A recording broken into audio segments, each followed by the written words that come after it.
Just as giant banks on Wall Street were considered too big to fail, Pfizer was considered too big to nail. Why?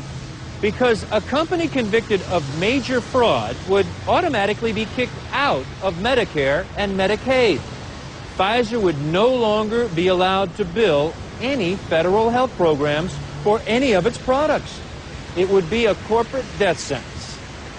If a company like Pfizer is excluded from Medicare and Medicaid, they're out of business.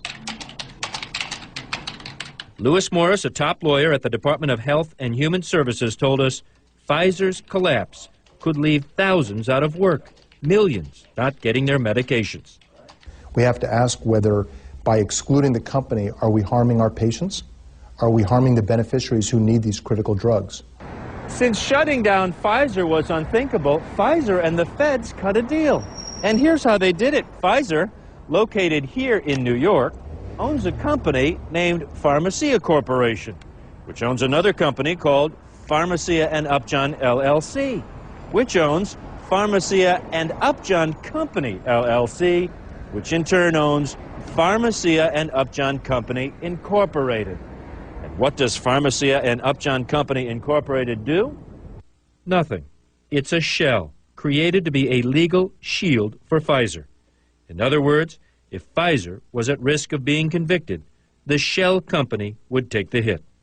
Think of it as the great-great-grandson of the parent company.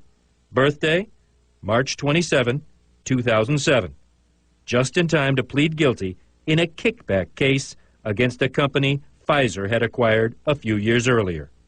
With that conviction, Pharmacia and Upjohn Company Incorporated, which had never sold so much as a single pill, was excluded from Medicare. 2 years later, when Pfizer was in trouble with Bextra, Pharmacia and Upjohn Company Incorporated, the shell company, stepped up again and pleaded guilty. It was like having an imaginary friend, an imaginary bad guy, to take the rap.